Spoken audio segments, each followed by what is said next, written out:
শিৱসাগৰ জিলাত অসম প্ৰদেশ কংগ্ৰেছ কমিটিৰ সম্পাদক প্ৰশান্ত গগৈৰ বানাক্ৰান্ত ৰাইজৰ মাজত খাদ্য সামগ্ৰী বিতৰণ।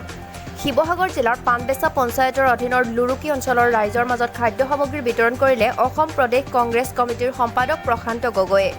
এখন টুলুঙা নাৱত উঠি বানপানীৰ মাজেদি গৈ ৰাইজৰ মাজত উপস্থিত হয় এইজন মহান ব্যক্তি প্ৰশান্ত গগৈ। বানপীড়িত অঞ্চলত ৰাইজৰ কাষত উপস্থিত হৈ প্ৰায় 100টা পৰিয়ালৰ মাজত কিছু খাদ্য সামগ্ৰী বিতৰণ কৰিলে গগৈয়ে। অসম প্ৰদেশ কংগ্ৰেছ কমিটিৰ সম্পাদক প্ৰশান্ত গগৈ এইসমূহ অঞ্চলৰ বানপানী সমস্যাৰ আজিলৈকে কোনো স্থায়ী সমাধান নহল বুলি মন্তব্য আগবঢ়ায়। বাৰিষা হলে জমৰ যাতনা ভোগ কৰি আহিছে এইসমূহ বানাক্ৰান্ত ৰাইজে। লগতে গগৈয়ে অতি সোনকালে এই বানাক্ৰান্ত ৰাইজৰ স্থায়ী সমাধানৰ ক্ষেত্ৰত চৰকাৰক গুৰুত্ব দিবলৈ দাবী জনায়। পাৰ্থপ্ৰতিম বৰুৱাৰ ৰিপৰ্ট, পাটকাই টিভি।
আজি আমি শিৱসাগৰ জিলাৰ পানবেছা পঞ্চায়তৰ লুৰুকি অঞ্চলত পাট সাহায্য বিতৰণৰ এটা কাৰ্যসূচী লৈছিলোঁ।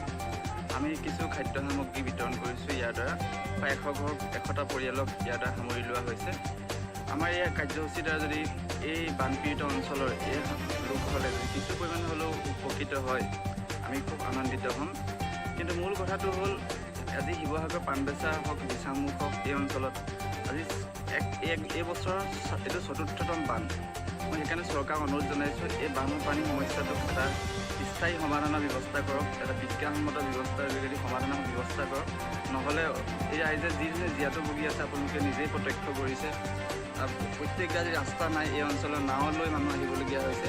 মই সেইকাৰণে চৰকাৰক অনুৰোধ জনালোঁ, অতি শীঘ্ৰে যাৱতীয় ব্যৱস্থা গ্ৰহণ কৰক, বান সমস্যাটো সমাধান কৰক।